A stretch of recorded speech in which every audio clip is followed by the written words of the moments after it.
Olá pessoal, meu nome é Rebeca. O título do meu estudo de viabilidade é Relação entre comportamentos de incivilidade e qualidade de vida dos servidores da educação básica do Distrito Federal. Meu interesse por essa pesquisa surge a partir da vivência em espaços de conflito no ambiente de trabalho e como testemunha também de muitos conflitos que levaram alguns colegas de trabalho a esgotamentos psíquicos, a uma relação de rejeição com esse ambiente de trabalho, por sentirem-se inadequados, excluídos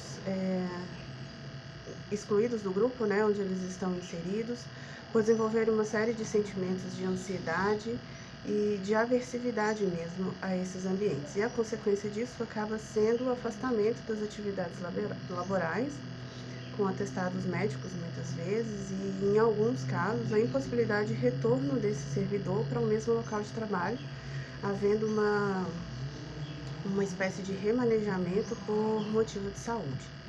Então, no escopo desses conflitos pessoais, dessas relações que acontecem no ambiente de trabalho, a gente considera um bastante recorrente, que são os comportamentos de incivilidade. Eles ocupam um espaço bem específico, dentro de um campo mais abrangente relacionado aos comportamentos negativos. E o comportamento de incivilidade foi definido, conceituado por Anderson e Pearson em 1999, quando eles introduziram o conceito de incivilidade como um domínio da pesquisa a partir da publicação de um artigo no periódico Academic of Management Review. Esse estudo influenciou todas as pesquisas posteriores sobre o assunto, e esses autores definem então a incivilidade como um comportamento perverso de baixa intensidade, com intenção ambígua sobre causar prejuízo ao alvo, que viola as normas de respeito mútuo estabelecidas pela organização e que são caracteristicamente rudes, descorteses, que apresentam falta de respeito e falta de consideração pelos colegas de trabalho. No Brasil foram encontrados apenas 3 estudos até agora, envolvendo esse conceito de incivilidade e fazendo uma relação da incivilidade no ambiente de trabalho, e isso demonstra então uma lacuna e a necessidade de aprofundamento na investigação dessa temática. Então, meu objetivo foi investigar como que essas relações interpessoais no ambiente de trabalho, especificamente como que a manifestação dos comportamentos de incivilidade corroboram para um esgotamento pessoal, profissional, e como que essas relações interferem na qualidade de vida dos profissionais da educação básica do Distrito Federal. Em princípio, havia-se pensado em fazer a pesquisa apenas com professores, mas há o entendimento de que são atores do processo, não somente professores, né, mas também o corpo administrativo, o corpo diretivo da escola, familiares dos estudantes que estão envolvidos nesse processo escolar. Então, nós deixamos de lado as famílias e os estudantes, mas nós priorizamos ter uma visão ampla dos profissionais que estão nesses locais, não somente os professores. Só para que vocês possam entender, não só professores, mas coordenadores, supervisores, orientadores educacionais, pedagogos e psicólogos.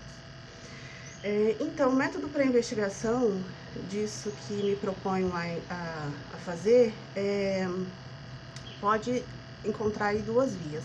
A primeira delas, um estudo qualitativo, que poderia ser, por exemplo, a utilização de um roteiro de entrevista semi-estruturada e a realização dessas entrevistas. Mas houve aí, durante o percurso, na coleta desses sujeitos, e na coleta dos sujeitos não, mas no convite aos sujeitos, né, alguns dificultadores, né? Primeiro, uma sobrecarga de trabalho imposta por este momento de pandemia, onde as pessoas estão em teletrabalho.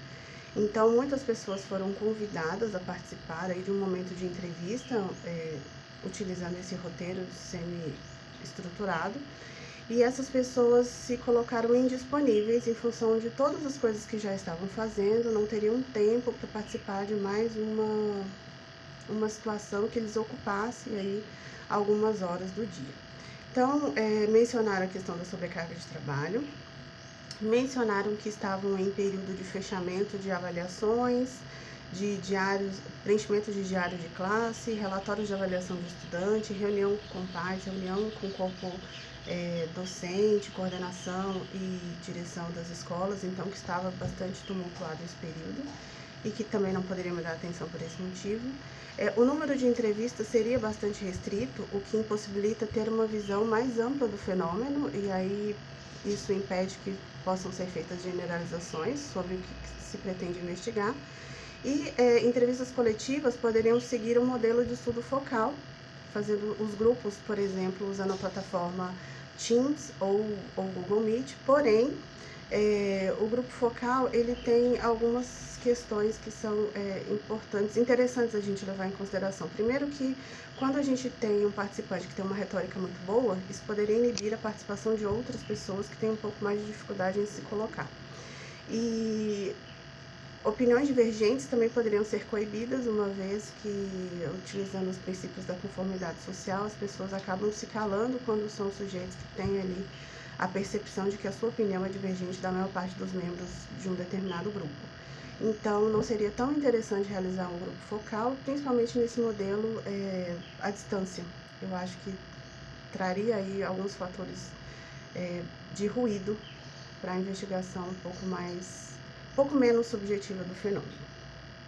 Uma outra possibilidade, então, que eu pensei, que seria algo mais viável para esse momento, seria, então, o método quantitativo.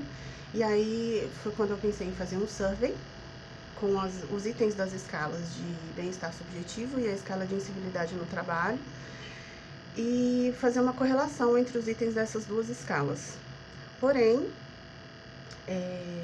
e aí já vem colocando para vocês como resultado disso, eu consegui 21 sujeitos. Isso foi muito interessante, porque em princípio eu pensei em trabalhar com 10, mas outras pessoas se colocaram disponíveis e se colocaram interessadas naquilo que eu estava me propondo investigar, então se manifestaram como voluntárias para responder o survey. Então eu tive 21 sujeitos que me deram feedbacks muito espontâneos e muito interessantes, que fazem parte aí do que eu tenho como resultados. Então, em princípio, eu faria então uma correlação entre as duas escalas. E o resultado disso, que eu encontrei, é que as escalas estão inadequadas para eu fazer a correlação. Isso porque eu pretendo investigar como que a incidência do comportamento de incivilidade afeta o bem-estar do sujeito no trabalho. Como que isso influencia a relação do sujeito com o trabalho. E aí, por esse motivo, eu devo substituir a escala de bem-estar subjetivo por uma escala que fale especificamente sobre o bem-estar no trabalho. E aí eu tenho a escala de bem-estar no trabalho, que é uma escala mais específica. E então, fazer um novo survey, distribuir novamente para os sujeitos, pedir essas respostas novamente e então fazer a correlação entre as escalas. Porque aí sim eu vou encontrar resultados consistentes com aquilo que eu me proponho investigar. E mesmo não sendo uma proposta de análise qualitativa, eu tive feedbacks espontâneos que foram muito interessantes. Primeiro porque os servidores da área administrativa se mostraram bastante contemplados no processo, porque muitos dos estudos realizados em escola, em ambiente escolar, privilegiam as falas dos professores ou dos estudantes. E eles se sentiram parte do processo, se sentiram integrados e sentiram que foi muito interessante ouvir o que eles também tinham para dizer. Os itens da escala de bem-estar, eles suscitaram a importância de alguns sujeitos olharem para si mesmos. Alguns sujeitos me deram como feedback que quando eles estavam preenchendo a escala, eles perceberam que estavam sim entrando até num processo de talvez quase depressão e que eles precisavam de ajuda que ia além das questões dos amigos, dos familiares, que eles talvez estivessem precisando olhar para si com um olhar terapêutico mesmo e que talvez procurariam uma ajuda psicológica para lidar com algumas questões que eles tinham parado para pensar no momento da resposta aos itens. Muitos deles disseram que já sofreram os comportamentos de incivilidade vindos de colegas, mas que também praticaram, e praticaram muitas vezes até sem se dar conta que isso era um comportamento de incivilidade que poderia causar tanto dano. Então se colocaram no lugar do outro.